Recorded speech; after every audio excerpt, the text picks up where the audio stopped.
لا إله إلا الله وحده لا شريك له وأشهد أن سيدنا ومولانا محمدا عبده ورسوله أما بعد فأعوذ بالله من الشيطان الرجيم بسم الله الرحمن الرحيم واعتصموا بحبل الله جميعا ولا تفرقوا واذكروا نعمة الله عليكم إذ كنتم أعداء فألف بين قلوبكم فأصبحتم بنعمته إخوانا وقال النبي صلى الله تعالى عليه وسلم المسلم أخو المسلم لا يخذله لا يظلمه بحسب امرئ من الشر أن يحقر أخاه المسلم وقال النبي صلى الله تعالى عليه وسلم إنما بعثت لأتمم مكارم الأخلاق أو كما قال.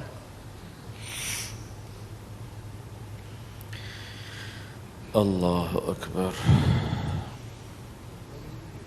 میرے محترم بھائی اور دوستو،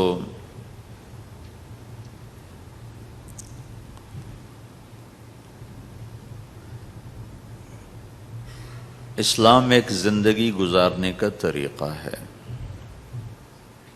صرف چند عبادات کا نام اسلام نہیں، یہ پوری ایک زندگی ہے.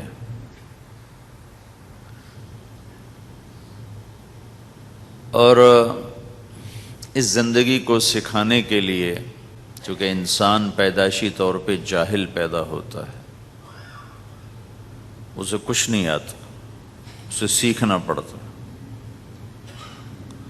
اور جو سیکھتا ہے باہر سے سیکھتا ہے، سیکھا سکھایا نہیں پیدا ہوتا. کسی بچے کو آپ جنگل میں چھوڑ دو اور کوئی اس سے ملے نہیں تو وہ گونگا ہوگا، کچھ نہیں بول سکے گا. لیکن آپ چڑیا کے بچے کو تنہا چھوڑ دو، کوئی چڑیا اس سے ملاقات نہ کرے تو وہ اپنی زبان ہی بولے گا، اپنی زبان میں بولے گا. کوے کو تنہا چھوڑ دو، کوئی کوا اسے ملنے نہ دو تو کوے کی زبان ہی بولے گا. لیکن انسان کو گجراتی کا بچہ پنجابیوں میں چھوڑ دو تو گجراتی بھول جائے گا، پنجابی بولے گا. پنجابیوں کا بچہ گجراتیوں میں چھوڑ دو تو وہ پنجابی نہیں بولے گا، وہ گجراتی بولے گا. اور کوئی بھی نہ اس سے ملے، اسے تنہا چھوڑ دو تو وہ کچھ بھی نہیں بول سکے گا، گونگا ہوگا. تو انسان جو کچھ سیکھتا ہے باہر سے سیکھتا ہے، اور چونکہ امتحان کی جگہ ہے تو باہر دونوں چیزیں موجود ہیں، غلط بھی صحیح بھی، دونوں جنس بازار میں موجود. انسان کے علاوہ جتنی مخلوق ہے ان میں غلط کرنے کا کوئی سسٹم ہی نہیں ہے، وہ غلط کر ہی نہیں سکتے، جو کرتے ہیں ٹھیک کرتے. انسان کے اندر دونوں سسٹم ہیں، فَأَلْهَمَهَا فُجُورَهَا وَتَقْوَاهَا، یہ دونوں نظام لے کے چلتا ہے. اسلام کو سیکھنا پڑتا ہے، اور اسلام کے لیے جو سب سے بڑا سرمایہ ہے، جیسے آپ بازار میں جاتے ہو، دکان کھولتے ہو، پھیری لگاتے ہو، تو اس کے لیے پیسہ چاہیے، ڈالر چاہیے. ڈالر کے بغیر آپ کاروبار نہیں کر سکتے. اسلام کے لیے ایمان چاہیے، ایمان کے بغیر اسلام پہ چلا نہیں جاتا. جانتا ہوگا چل نہیں سکے گا. ایمان وہ طاقت ہے، وہ سرمایہ ہے، وہ کیپٹل ہے جس سے کوئی مرد عورت وہ دین پہ چل سکتا ہے. یہ زیادہ ہوگا تو زیادہ چلے گا، تھوڑا ہوگا تو تھوڑا چلے گا، نہیں ہوگا تو صفر ہوگا، زیرو ہوگا. تبلیغ کا جو یہ کام اللہ تعالیٰ نے ہمیں دیا ہے، یہ ایمان کو سیکھنے کی، اور اس کو آگے پہنچانے اور پھیلانے کی محنت ہے۔ ایمان سیکھنے کے لیے فمن شاء اتخذ الی ربہ سبیلا، کوئی ایک طریقہ نہیں ہے، کئی طریقے ہیں۔ اللہ نے سبیل کے اوپر الف لام نہیں لگایا، الف لام ہٹا کر یہ بتایا ہے کہ اللہ تک پہنچنے کے راستے کئی ہیں، محنت کے۔ راستہ تو ایک ہے اسلام، اس پر آنے کی جو محنت ہے اس کے راستے مختلف ہیں۔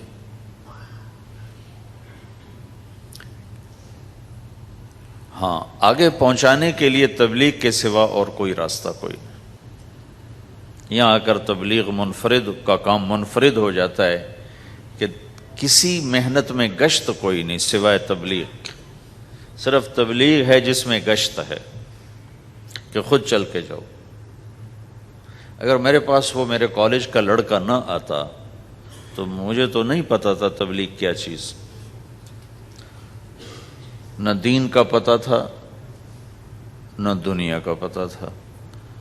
تو کوئی چل کے آیا اور اس نے ہاتھ پکڑا، اور دعوت ہے ہی بے طلبوں کے لیے، مدرسہ تو طلب والوں کے لیے، وہاں تو تعلیم ہوتی، تبلیغ نہیں ہوتی۔ خانقاہ تو طلب والوں کے لیے ہے اور دعوت بے طلب لوگوں کے لیے، جو سننا نہیں چاہتے، جو قریب نہیں آنا چاہتے۔ اور ایسا طبقہ کروڑوں اربوں کی تعداد میں موجود، انہیں دین پر لانے کے لیے یا دین کی بات ان کے کان میں ڈالنے کے لیے سوائے گشت کے اور کوئی عمل کوئی نہیں۔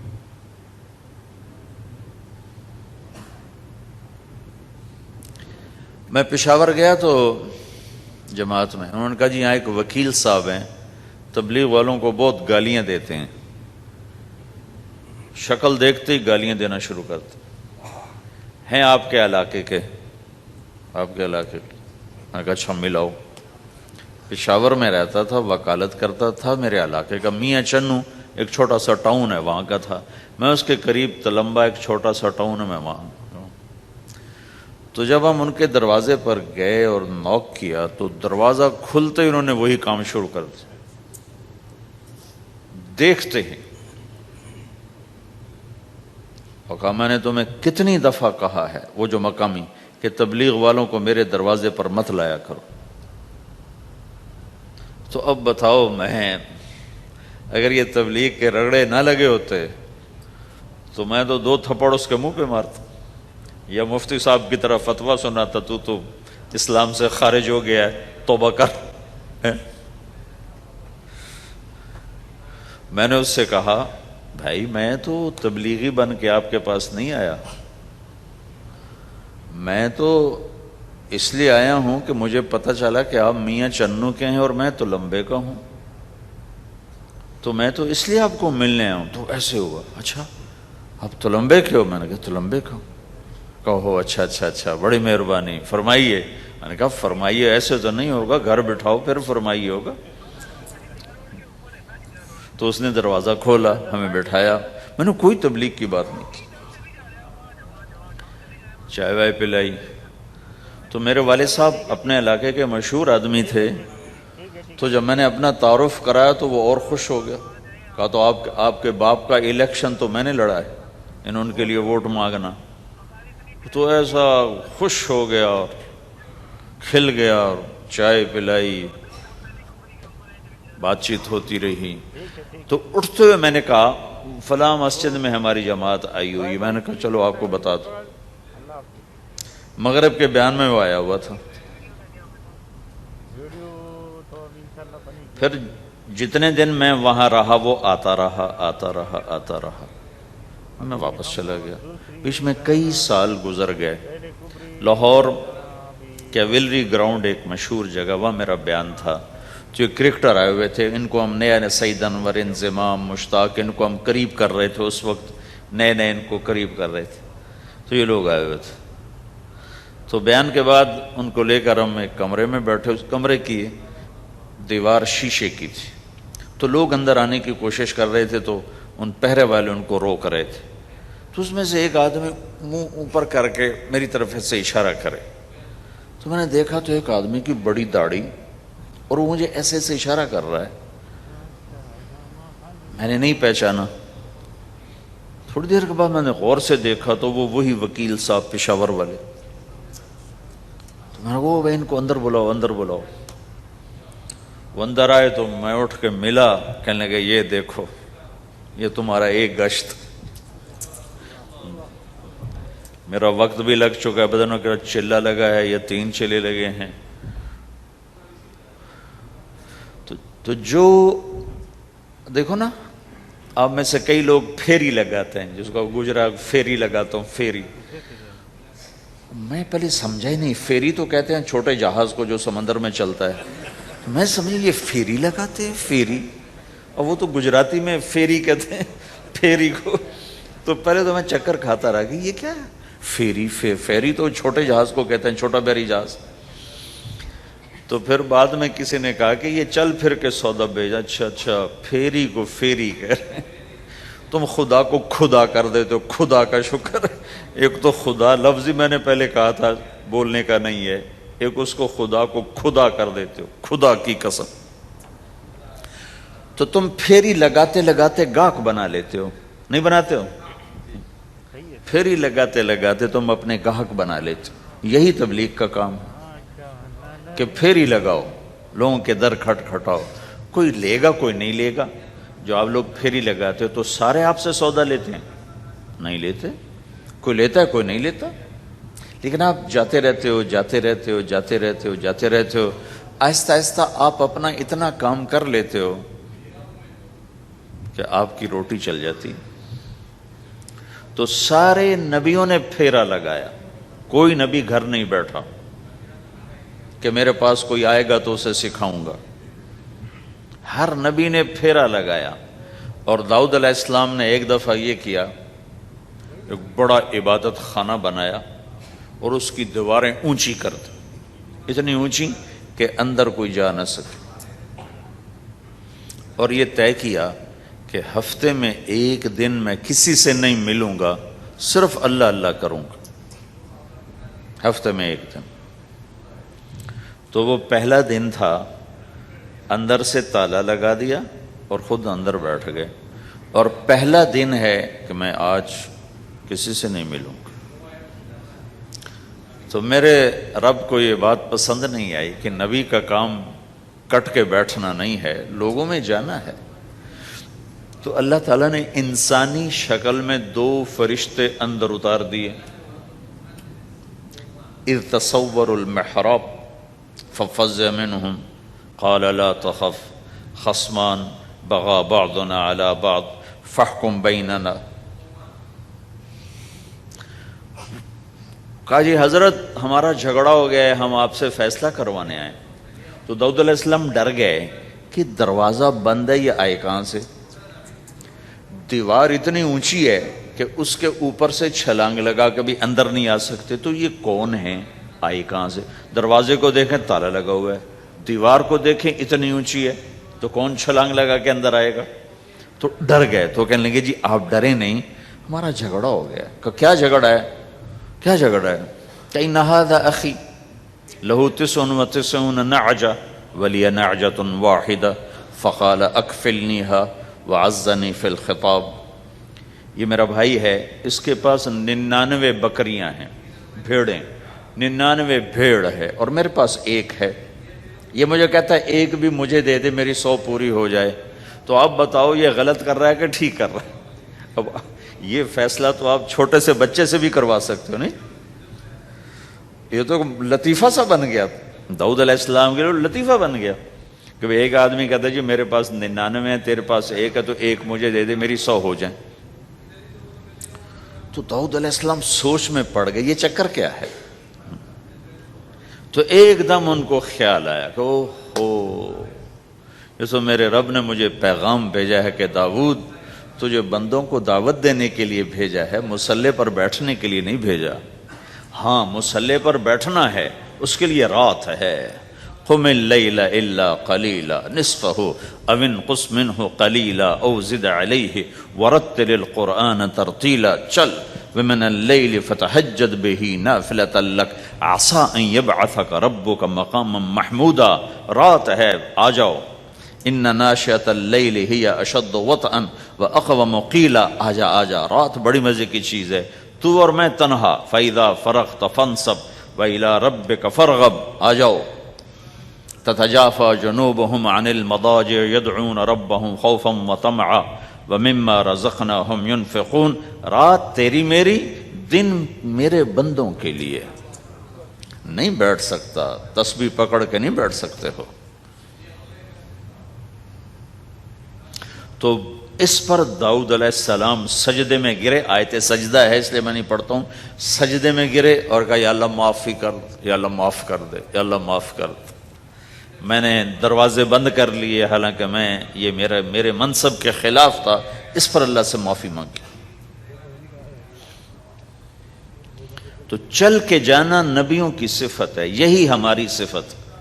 اس امت کو یہ کام دیا گیا کہ یہ اوروں کے پاس جا کے اپنا سودا پیش کر، اپنوں کو بھی سنبھالے اور غیروں تک بھی پہنچے۔ نہیں سنتے پھر جاؤ، نہیں سنتے پھر جاؤ، کیونکہ دلوں کا پھیرنا اللہ کے ہاتھ میں ہے، تیرے ذمہ آواز لگانا ہے۔ اللہ تعالیٰ نے تقسیم کر دی، قم اللیل الا قلیلا، رات اللہ کے پاس آ جا۔ دن میں کیا کر، ان لک فی النہار سبحا طویلا، تیرا دن میں کام بہت زیادہ ہے، سبحا طویلا۔ دعوت کے کام کو تیرنے سے تشبیہ دی ہے، سبح تیرنے کو کہتے ہیں۔ اللہ کے نبی کا ایک گھوڑا تھا جس کا نام تھا سبحہ، میں نے بتایا تھا پہلے دن، وہ اتنا تیز چلتا تھا جیسے تیر رہی ہو، اس لیے اللہ کے نبی نے خود اس کا نام سبحہ رکھا تھا، تیرنے والا۔ تو تبلیغ کے کام کو تیرنے سے تشبیہ دی کہ آپ نے لمبا تیرنا ہے، اور مکے میں تو پانی کوئی نہیں، تو کہاں تیرنا ہے جی؟ سارے مکے میں پانی کا قطرہ کوئی نہیں زمزم کے کنویں کے سوا، تو تیرنا کہاں ہے؟ یہ اس دعوت کے کام کی بڑی خوبصورت تصویر ہے، سبحا طویلا۔ حالانکہ اللہ فرماتا ہے ان لک فی النہار شغلا طویلا عملا عظیما جہدا طویلا، لیکن سبحا طویلا۔ جو آدمی چل رہا ہوتا ہے اگر وہ بیٹھ جائے تو کوئی نقصان تو کوئی نہیں، گاڑی چلا رہا ہے کہیں گاڑی روک لے تو کوئی نقصان تو کوئی نہیں، تھوڑی دیر سے پہنچ جائے گا۔ کہیں گاڑی کھڑی کر کے کافی پینے لگ گیا تو کوئی مسئلہ تو کوئی نہیں ہے، آدھا گھنٹہ دیر سے گھر پہنچ جائے گا۔ تیرنے والا پانی میں اتر گیا، اب یہ رک سکتا ہے؟ کیوں بھائی؟ اگر یہ کافی پینے کا ارادہ کرے تو کہاں جائے گا؟ تو مچھلی کے پیٹ میں جائے گا۔ پانی میں اترنے کے بعد اختیار ختم ہے، اب تیرنا ہے۔ کہاں تک؟ دوسرا کنارہ جب تک ہاتھ میں نہیں آتا تیرنا ہے، سبحا طویلا۔ جب تک آخرت کا کنارہ ہاتھ میں نہیں آتا، اے میرے نبی تجھے دعوت کا کام کرتے ہی رہنا ہے، کرتے ہی رہنا ہے، کرتے ہی رہنا ہے، تیری چھٹی کوئی نہیں۔ سبحا میں یہ اشارہ تھا کہ چھٹی کوئی نہیں، یہ موت تک کا کام ہے۔ وَاعْبُدْ رَبَّكَ حَتَّى يَأْتِيَكَ الْيَقِينُ۔ آئے ہائے، جب یہ آیت اتری یا ایھا المدثر قم فانذر وربک فکبر، اے میرے محبوب اٹھ جا، اٹھ جا، میرا پیغام سنا، تو لیٹا ہوا ہے۔ تو اس پر آپ نے کہا خدیجہ انقطع ایام النوم والراحہ، میرے آرام کے دن چلے گئے، میرے سونے کے دن چلے گئے، میرے رب نے مجھے کہا ہے اٹھ جا اور میرا پیغام سنا۔ تو اس وقت تو کوئی جاننے والا نہیں تھا، تو پہلے آپ چپ کے بات فرما رہے تھے، پھر اللہ نے کہا کھل کے کہہ، تو پھر آپ نے کہا میں خدیجہ میں کس کو کہوں، میری کون سنے گا، من ادعو من یستجیب۔ تو حضرت خدیجہ نے عرض کی یا رسول اللہ آپ دعوت دینے میں پہل کریں، میں لبیک کہنے میں پہل کرتی ہوں۔ تو بھائیو، دعوت ہمارا سرمایہ ہے، دعوت سے ایمان بنتا ہے، ایمان سے عمل بنتا ہے۔ تو اگر آپ اس دعوت میں حرکت کرتے رہو گے ان لک فی النہار سبحا طویلا، کل میں نے اس پر تھوڑی تفصیل سے بات کر دی تھی، آج میں اس سے اگلی بات کرنا چاہتا ہوں، لیکن اس کو بار بار سننا اس لیے ضروری ہے کہ آدمی بڑی جلدی بھول جاتا ہے، اور نفع سامنے نہ ہو تو اس کے لیے قدم اٹھانا، مال لگانا مشکل ہو جاتا ہے۔ آپ پھیری بھی تو لگاتے ہو، تو شام کو پیسہ ہاتھ میں آتا ہے تو تھکاوٹ چلی جاتی۔ میں نے ایک شخص سے کہا تھوڑا تبلیغ میں وقت دے دو بھائی، کہا جی مجھے گولیاں لگی تھیں تو اس کے بعد میرے بدن میں درد ہوتا ہے تو میں ٹائم نہیں دے سکتا، لیکن میں اسے دیکھتا تھا وہ صبح سے شام تک اپنے دکان پہ کھڑا ہوتا تھا، کھڑا ہو کے کام کرتا تھا۔ تو ایک دن میں نے اس سے پوچھا یہ تو دکان پہ کھڑا ہوتا ہے، اس کا درد تمہیں نہیں ہوتا؟ تبلیغ میں تو اتنی مشقت نہیں ہے۔ وہ کہنے لگا جی روز درد بہت ہوتا ہے، لیکن میں جب شام کو پیسے گنتا ہوں تو سارا درد چلا جاتا ہے، سارا درد چلا جاتا ہے۔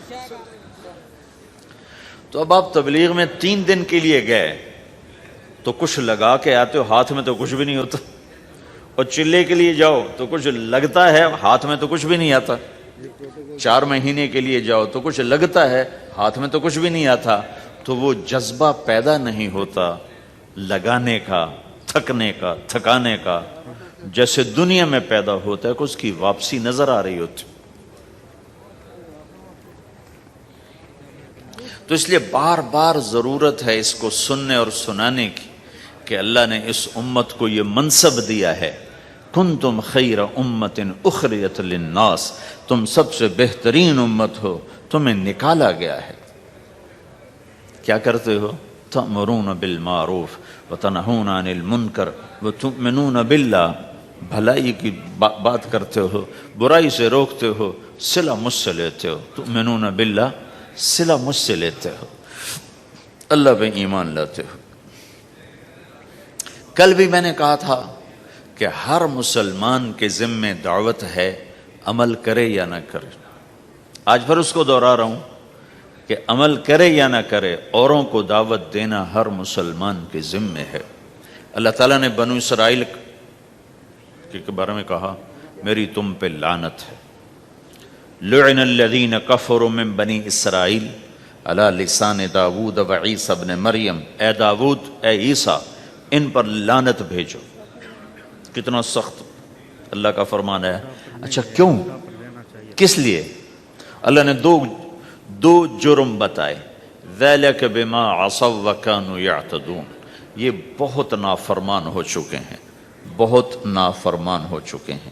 ایک اس کی وجہ سے ان پر اللہ کی لعنت۔ دوسرا کیا ہے؟ کانوا لا یتناہون عن منکر فعلوہ، جو گناہ خود کر رہے ہوتے ہیں اس سے اوروں کو نہیں روکتے۔ کانوا لا یتناہون، نہیں روکتے تھے، عن منکر، اس گناہ سے، فعلوہ، جسے وہ خود کر رہے ہوتے تھے۔ تو اس سے پتہ چلا کہ اگر کوئی نافرمانی بھی کر رہا ہے تو کسی کو اگر دیکھتا ہے نافرمانی کرتے تو اسے سمجھانا اس کے ذمے ہے۔ یعنی اللہ تعالیٰ نے اللہ یوں کہہ رہا ہے کہ کم وقت خود تو برائی کر رہا تھا تو کسی کو روکتا تو صحیح۔ دونوں ہی کام نہیں کیے، نہ خود چھوڑا نہ کسی اور کو روکا۔ تو بھائیو، حرکت کرتے رہنا، اس حرکت میں بڑی طاقت ہے۔ ساری کائنات حرکت میں، اگر رک جائے تو بھائی زمین حرکت کر رہی ہے، سورج حرکت کر رہا ہے، چاند، ستارے، ہر شے حرکت میں۔ تمہاری زمین 66,000 کلومیٹر فی گھنٹہ کی رفتار سے روزانہ بھاگی جا رہی۔ کہیں پتہ چلا کہ پاناما میں دونوں سمندروں پہ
کلومیٹر فی گھنٹہ کی رفتار سے دوڑا جا رہا ہے، دوڑا جا رہا ہے، دوڑا جا رہا ہے۔ تمہارا سورج 6 لاکھ میل 9 لاکھ کلومیٹر فی گھنٹہ کی رفتار سے دوڑتا جا رہا ہے، دوڑتا جا رہا ہے، دوڑتا جا رہا ہے۔ حرکت کے ساتھ زندگی ہے، حرکت ختم ہوگی زندگی ختم ہو جائے گی۔ اب لوگوں نے حرکت کی، اپنے ملکوں کو چھوڑ کر آئے، اللہ نے آپ کو روزگار دے دیا، باعزت روزگار دے دیا۔ تو بھائیو، اللہ کے دین کے لیے حرکت کرتے رہنا، عمل بھی آ جائے گا انشاءاللہ، ایک دن دیکھو گے زندگی بدلے گی۔ ہمارے بزرگ تھے، ساتھی فوت ہو گئے، تو ان کا بیٹا پی آئی اے میں کیپٹن تھا، جہاز اڑاتا تھا۔ تو انہوں نے کہا بیٹا نماز پڑھ لیا کر، کہا ابا فرصت نہیں ملتی، بہت کام ہوتے۔ کہا اچھا چلو نماز کے وقت ایک آدمی کو دعوت دے دیا کر، 5 نمازیں ہیں، 5 دفعہ دعوت دے دیا کر۔ وہ کہنے لگا میں دعوت دوں؟ خود تو میں پڑھتا نہیں، دوسرے کو کیسے دعوت دوں؟ کہا بیٹا ایک تو میری مان لے، نماز کا انکار کیا ہے تو یہ تو مان لے کہ چلو کسی کو کہہ دیا کر کے بھائی نماز پڑھا کرو، کہ چلو یہ تو آسان ہے میں کہہ دوں گا، تو اس نے اپنے ابا کی بات مان لی، ہر نماز پہ ایک دو کو کہہ دیتا بھائی نماز پڑھا کرو۔ اس کے والد فوج میں جرنیل تھے، یہ کیپٹن تھا، دونوں کی ملاقات نہیں ہوئی۔ 6 مہینے بعد باپ بیٹا کی ملاقات ہوئی تو دیکھا تو کپتان صاحب کی داڑھی بھی اور ماتھے پہ محراب بھی۔ انہوں نے کہا بیٹا یہ کیا ہوا؟ کہا آپ نے مجھے پھنسا دیا۔ وہ جب میں لوگوں کو کہتا رہا تو میرے اپنے اوپر اثر ہونا شروع ہو گیا کہ میں اپنے آپ کو ملامت کرنے لگا کہ اوروں کو تو کہہ رہا ہے، خود تو پڑھتا نہیں۔ کہ اس نے مجھے کھڑا کیا اور میں نماز پہ آیا۔ پھر ایک دن شیو کرنے لگا، شیشے میں کھڑا دیکھ رہا تھا تو میں نے کہا جب اللہ کو سجدہ کر رہا ہوں تو چہرے پہ نبی کی سنت بھی ہونی چاہیے، تو میں نے سیفٹی بھی پھینک دی، میں داڑھی بھی رکھ لی۔ تو تبلیغ کا کام کرتے رہنا، ہم فرشتے نہیں بن سکتے۔ ایک دفعہ ایک آدمی نے میرے اوپر بڑی چڑھائی کی، تم تبلیغ والے منافق ہو، کہتے کچھ ہو کرتے کچھ ہو، تمہارے قول اور فعل میں بہت فرق ہے، بہت۔ جب ان کا غصہ اتر گیا تو میں نے ان سے کہا بھائی 100 نمبر تو اللہ نے بھی نہیں مانگے، آپ کیوں مانگتے ہو؟ اللہ نے کہا ہے فمن ثقلت موازینہ، جس کی نیکیاں بڑھ جائیں گی گناہ تھوڑے ہوں گے تو پاس کر دوں گا۔ تو 100 نمبر تو اللہ نے بھی نہیں کہا کہ ایک گناہ تیرے کھاتے میں نہیں ہونا چاہیے، 100/100 نمبر لے گا تو جنت دوں گا، نہیں تو ریپٹ مار کے جہنم میں ڈالوں گا۔ تو 100 نمبر تو اللہ بھی نہیں مانگتا، اسے پتہ ہے میرا بندہ کمزور ہے، کبھی گناہ کرے گا کبھی نیکی کرے گا۔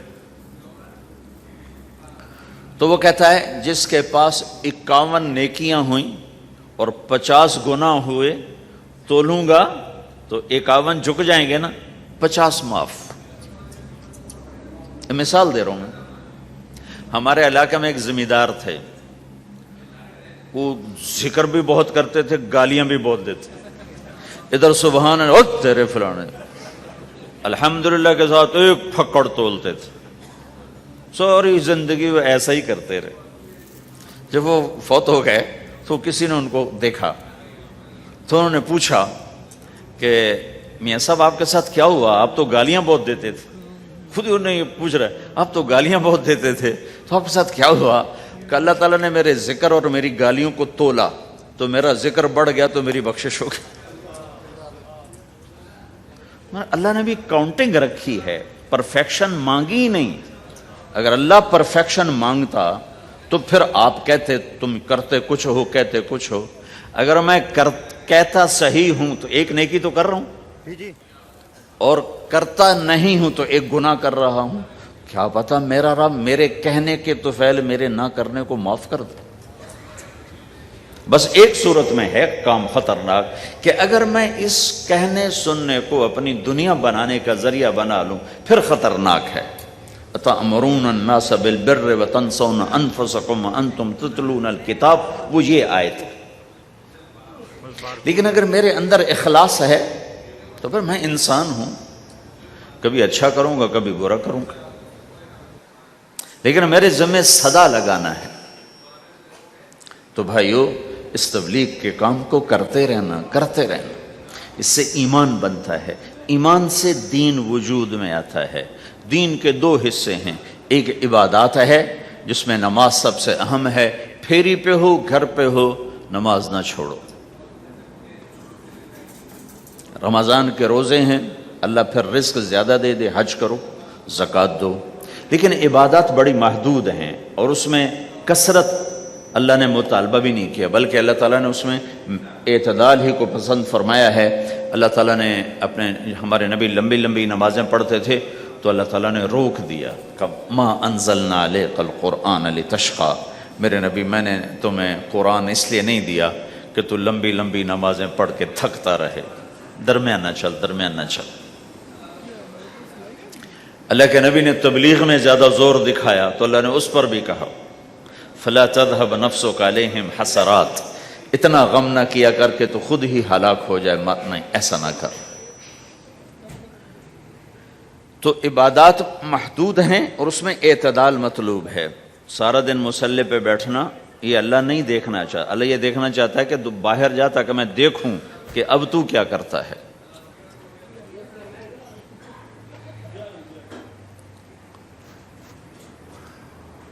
دوسرا حصہ اس کا اخلاقیات ہیں، آپس کی معاشرت ہے. دین جو اثر انداز ہوتا ہے وہ معاشرت سے اثر انداز ہوتا ہے، عبادت سے نہیں. عبادات سے نہیں. عبادت تو مسجد کے اندر ہے یا مصلی پر گھر کے اندر ہے، روزہ اندر کی چیز ہے، حج بیت اللہ میں ہے، زکوٰۃ مسلمان کو دی جاتی ہے. تو دنیا میں دین پھیلنے کے لیے اور اپنوں کو دین کے قریب کرنے کے لیے جو سب سے بڑا عمل ہے وہ بھائیو اچھے اخلاق. یہ دوسرا حصہ میں آج بیان کرنا چاہتا ہوں. اللہ کے نبی نے فرمایا ایو عرل اسلام اوثق، مجھے بتاؤ اسلام کا سب سے مضبوط عمل کیا ہے؟ تو صحابہ نے کہا الجہاد. یا رسول اللہ جہاد. اسلام کا سب سے مضبوط عمل کیا ہے؟ صحابہ نے کہا جہاد. تو آپ نے کہا وحسن وما هو به، ہاں جہاد بہت اچھا عمل ہے لیکن سب سے بڑا عمل نہیں ہے، سب سے مضبوط عمل نہیں ہے. ان کا جی الصلاۃ نماز. تو ہم نے کہا ہاں وحسنۃ وما هي بها، نماز بھی بہت اچھی چیز ہے لیکن وہ نہیں جو میں پوچھ رہا ہوں، سب سے اعلیٰ، سب سے اوپر، سب سے مضبوط نہیں. تو انہوں نے کہا جی الحج، حج. تو آپ نے کہا حج بھی بہت اچھا عمل ہے لیکن وہ نہیں جو میں نے پوچھا ہے. پھر صحابہ نے کہا جی روزہ، آپ کا روزہ بھی بہت اچھا ہے لیکن وہ نہیں جو میں نے پوچھا ہے. تو پھر صحابہ نے کہا یا رسول اللہ پھر آپ ہی بتائیں، ہمیں تو نہیں پتا. تو ہمارے نبی عبادات سے اوپر لا رہے ہیں، اپنے ساتھیوں کو عبادات پہ قائم کر دیا. ہر آدمی نمازی بن چکا ہے، ہر آدمی روزے دار بن چکا ہے، ہر آدمی مالدار زکوٰۃ دینے والا بن چکا ہے، اور ہر آدمی حج کا جذبہ پیدا کر چکا ہے. اب آپ ان کو اخلاق پہ لانا چاہتے ہیں، چونکہ اسلام کی تکمیل اخلاق سے ہے. اسلام کو تشبیہ دی گئی ہے گھر کے ساتھ، بنی الاسلام علی خمس. تو بنیا کا لفظ عمارت پر بولا جاتا ہے. تو اسلام کی بنیاد میں ہے کلمہ، نماز، روزہ، حج، زکوٰۃ. اگر اس مسجد کی بنیادیں بھر دی جائیں تو اس کو مسجد تو نہیں کہیں گے نا. ہاں جی بنیادیں ڈال دی ہیں، چھت ڈالنی ہے. جب چھت پڑے گی تو پھر یہ مسجد کہلائے گی. تو اسلام کی بنیاد قائم ہو چکی تھی، اب آپ چھت ڈالنا چاہتے تھے. چھت کیا ہے؟ وہ اچھے اخلاق ہیں. تو اب آپ ان کو اوپر لا رہے ہیں، اوپر لا رہے ہیں. تو آپ نے جب پوچھا تو انہوں نے وہی کہا جو انہوں نے ابھی سیکھا تھا، نماز، روزہ، جہاد، حج. لیکن آپ نے سب کی نفی کر دی، نہیں یہ بھی نہیں، یہ بھی نہیں، یہ بھی نہیں، یہ بھی نہیں. اچھا یا رسول اللہ آپ بتائیں. تو آپ نے فرمایا ان اوثق عرى الاسلام الحب للہ والبغض للہ. اسلام کا سب سے مضبوط عمل وہ آپس میں اللہ کے لیے محبت کرنا ہے. اسلام کا سب سے مضبوط عمل وہ آپس میں اللہ کے لیے محبت کرنا ہے. اسلام کا سب سے مضبوط عمل وہ محبت ہے. اللہ کے لیے بغض ہے، اللہ کے لیے محبت ہے. یہ اسلام کا سب سے مضبوط عمل ہے. تو بھائیو یہ چھوٹا سا معاشرہ اسلامی بن جائے، اس کے لیے بنیاد میں نے پہلے بتا دی، اب چھت بتا رہا ہوں، وہ ہیں اچھے اخلاق. اللہ تعالیٰ نے جب ہمارے نبی نے نماز لمبی پڑھی تو اللہ نے کہا درمیانی پڑھو. میں نے ابھی بتایا تبلیغ میں دکھ زیادہ جھیلا تو اللہ نے کہا درمیانہ چلو. لیکن جب اللہ کے نبی نے اخلاق بلند کیے، اخلاق، تو اس پر بھی اللہ تعالیٰ فرماتا میرے نبی ذرا اتنا نرم نہ ہو، تھوڑا سا سختی دکھا، آنکھیں دکھا، تھوڑا شوں شاں کر. ہیں تو میرے رب نے کیا کہا؟ واہ، میرے رب نے آپ کے اخلاق کی جیسی تعریف کی ہے آپ کے کسی عمل کی ایسی تعریف نہیں کی. نماز کو کہا معتدل، اعتدال، دعوت کو کہا اعتدال، اور اخلاق کو کیا کہا؟ انک لعلی خلق عظیم. اور اس کو طاقت پہنچائی قسم اٹھا کے نون، پھر قسم اٹھائی قلم کی جو علم کا ذریعہ ہے، والقلم وما یسطرون، مجھے قسم ہے قلم اور اس کی تحریر کی، ما انت بنعمت ربک بمجنون وان لک لاجرا غیر ممنون۔ ان دو آیتوں کو چھوڑ کر اگلی جو آیت آ رہی، وانک لعلی خلق عظیم، اے میرے محبوب میں قسم اٹھاتا ہوں قلم اور اس کی تحریر کی، تیرے اخلاق بڑے عالی شان ہیں۔ یہ نہیں کہا تیرے اخلاق بڑے عالی ہیں، انک لعلی، علا، علا کا یہاں بہت عظیم الشان کردار ہے۔ علا یہ بتا رہا ہے کہ اے میرے نبی، جتنے اخلاق تصور کیے جا سکتے ہیں وہ سب تیرے تابع ہو چکے ہیں، اور تو ان پہ سوار ہو چکا ہے، تو ان پہ چھا چکا ہے۔ علا چھا جانے کے لیے ہوتا ہے کہ تمام اخلاق تیرے غلام ہو چکے ہیں۔ ایک دفعہ آپ نے فرمایا اچھے اخلاق 360 قسم ہیں، 360 قسم، 360 صفات کا مجموعہ اچھے اخلاق۔ کوئی ایک صفت کسی کو مل گئی تو جنت میں چلا جائے گا۔ تو ابو بکر رضی اللہ عنہ سامنے بیٹھے تھے، کہنے لگے یا رسول اللہ افی منہا شیء، ان 360 میں کوئی میرے اندر بھی کچھ ہے؟ تو آپ نے کہا تیرے اندر سارے کا سارا، کوئی کمی کوئی نہیں، پورے۔ یہ آپ نے اور کسی کو نہیں کہا، صرف آپ نے یہ ابو بکر سے فرمایا کہ ابو بکر تیرے اندر پورے اخلاق 360۔ تو بھائیو، آپس کی محبت اور اچھے اخلاق یہ اسلام کا سب سے چوٹی کا سبق ہے، سب سے اعلیٰ درجے کا سبق۔ اب ایک حدیث میں جو حدیث جبریل کہلاتی ہے، وہ انسانی شکل میں آ کر پوچھتے ہیں یا رسول اللہ اسلام کیا ہے؟ تو آپ کہتے ہیں کلمہ، نماز، روزہ، حج، زکوٰۃ، یہ اسلام ہے۔ یہی سوال اب آخری حج کا موقع آ چکا ہے، اب اسلام 9 سال آگے، 10 سال آگے جا چکا ہے اور اس کی شکل مکمل ہو چکی ہے۔ تو عمر بن عبسہ رضی اللہ تعالیٰ عنہ یہ آخری حج کے موقع پر آپ سے ملتے ہیں اور آ کر یہ آپ سے پوچھتے ہیں یا رسول اللہ مل اسلام؟ سوال ایک ہے، مل اسلام؟ شروع میں مدینے کے داخلے کے شروع میں جبریل انسانی شکل میں آتے ہیں اور کہتے ہیں مل اسلام، اسلام کیا ہے؟ تو آپ کہتے ہیں کلمہ، نماز، روزہ، حج، زکوٰۃ۔ اب یہی سوال 10 سال کے بعد یا 9 سال کے بعد عمر بن عبسہ کہتے ہیں یا رسول اللہ مل اسلام، اسلام کیا ہے؟ تو اب جواب سنو، آپ نے فرمایا اطعام الطعام وطیب الکلام، میٹھا بول بولنا اور کھانا کھلانا۔ کسی سے میٹھا بول بولنا کتنا عظیم ہے میرے نبی کی، میرے اللہ کی بارگاہ میں، کہ آپ نے فرمایا ابتسامک فی وجہ اخیک صدقہ، تو اگر کسی مسلمان کو ہنس کے مل لے تو یہ بھی تیرے لیے صدقے کا ثواب ہے، صدقہ لکھا جائے گا۔ جبریل کہتے ہیں یا رسول اللہ مل ایمان، ایمان کیا ہے؟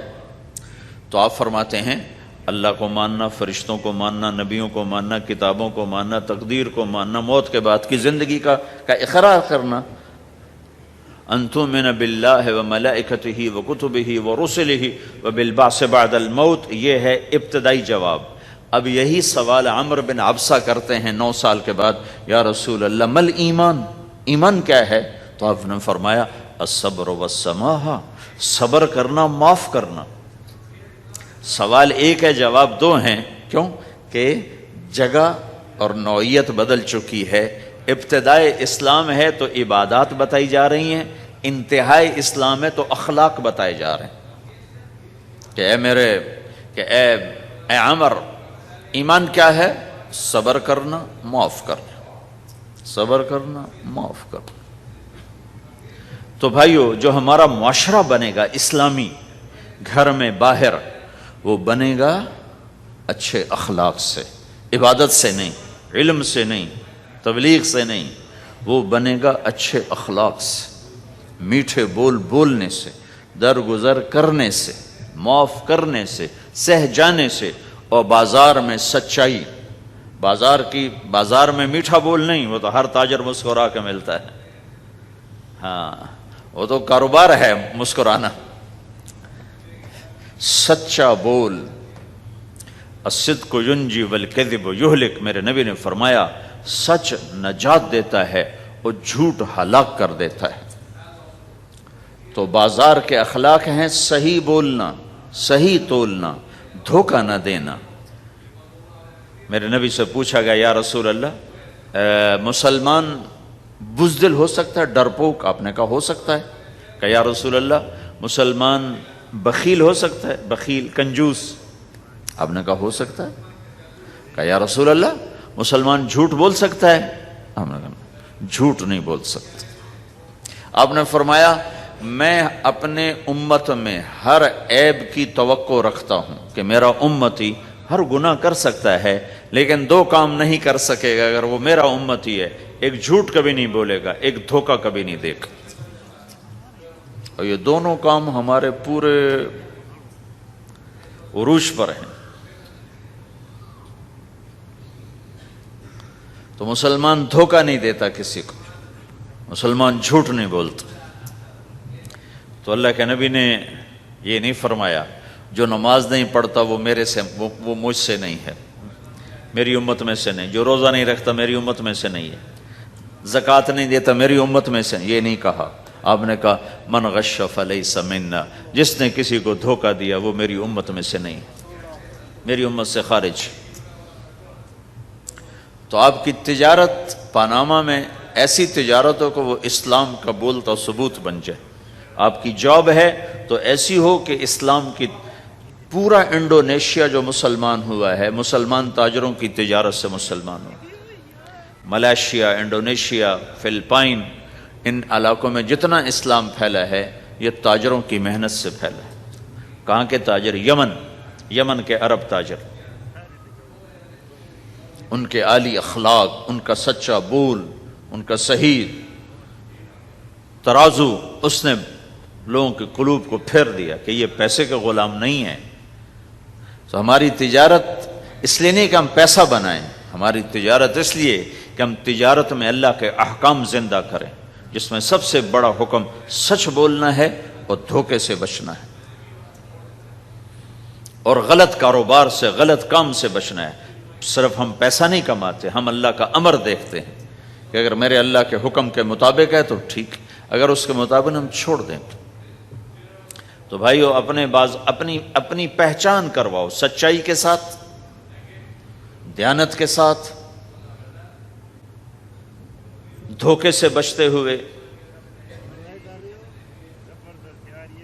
ایک تاجر مجھے بڑے فخر سے بتا رہا، فیصل آباد کی بات، کہ جب میں صبح صبح قرآن پڑھ رہا تھا دکان پہ بیٹھا ہوا،